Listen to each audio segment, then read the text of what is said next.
আসসালামু আলাইকুম। চলেন আজ আমার হাতে মেহেদি দিতে দিতে আপনাদের সঙ্গে শেয়ার করি আমার সঙ্গে ঘটে যাওয়া একটা কাস্টমারের ঘটনা। বেশ কিছুদিন আগে বলা যেতে পারে ঈদের আগে একজন কাস্টমার হোলসেলে আমার থেকে সবকিছু নিতে চাইছে।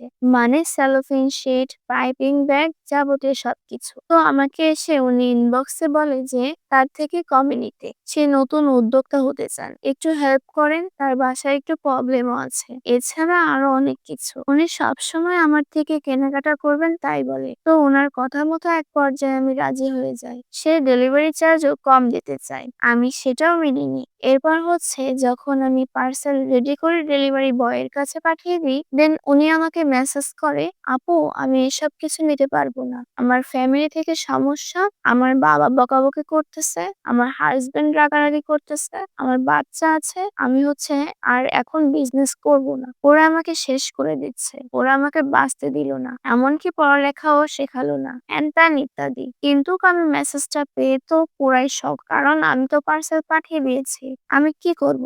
তখন দ্রুত ওনার নাম্বারে ফোন দিলাম, আপু কি সমস্যা একটু দেখেন, যদি প্রবলেম হয় তাহলে পার্সেলটা রিসিভ করা লাগবে না। তো ওনাকে ফোন দিলে ওনার বাবা রিসিভ করলো, করে বলল যে আমি নিব না পার্সেল। তাকে আমি এত রিকোয়েস্ট করলাম, আঙ্কেল আপুর কাছে যদি ফোনটা দিতেন তাহলে আমি ওনার সঙ্গে কথা বলতাম, তাহলে একটু ভালো হতো। কিন্তু ওনার বাবা হচ্ছে দিল না, বলল যে ওর হাজবেন্ড বাসায়, ওর হাজবেন্ড সেগুলো করতে নিষেধ করেছে, ঝামেলা করছে, এসব বিজনেস করলে বাচ্চা কাচ্চা সামলাবে কখন, ওর সংসারটাই টিকবে না। তো একটা পর্যায়ে যে আমি ভাবলাম যে আসলে একটা মেয়ে মানুষ হয়তো বাধা আছেই, আমাদের সমাজে পুরুষ বা ফ্যামিলি ক্রাইসিস তো থাকেই। তো যাই হোক, একটা পর্যায়ে যে আমি সবকিছু মেনে নিই, কারণ একটা মেয়ে মানুষের বাধা আসতেই পারে। আমার পার্সেল পাঠানোর যে লস হয়েছে সেটাও আমি মেনে নিই। একটা পার্সেল পাঠানোর পর সেটা যে কত প্রেশারের সেটা তো আপনারা বুঝেনি। কিন্তু আমার কষ্টটা লাগে ঠিক তখনই যখন আমি দেখতে পারি ১ সপ্তাহ পর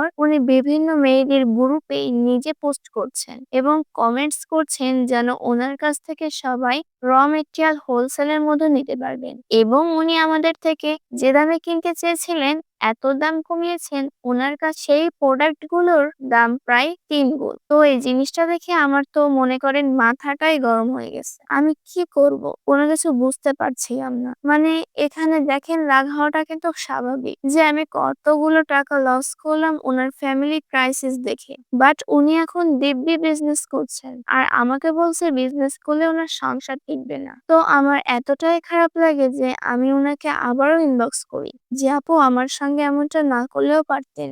আমি একটা মেয়ে হয়ে আপনার কষ্টটা বোঝার চেষ্টা করেছি। কিন্তু আপনার এভাবে কাজগুলো করা ঠিক হলো না। উনি আমাকে বলে আপনি তো পার্সেল পাঠানইনি। পাঠালে আমি নিয়ে নিতাম।